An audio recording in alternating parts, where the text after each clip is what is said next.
এবার হচ্ছে chicken review. তো চিকেনটা নিয়ে নাও। চিকেন রিভিউ বসে আছে ঘরে, উনি চিকেন রিভিউ দেখাচ্ছে। তো ঝোলটা দেখো। দেখেছিস?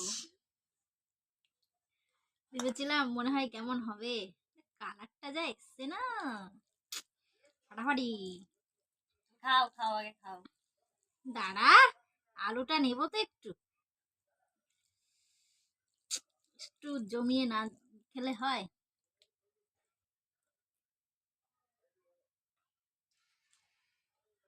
বলো আসাম, কেমন? পুরো পারফেক্ট, লবণ ঝাল মানে সব সব কিছু ওকে, খেয়ে দেখিস, দারুণ লাগছে দারুণ। রাতে একটু পরোটা হবে, পরোটা না, আজকে একটু ইয়ে করবো, রুমালি রুটি।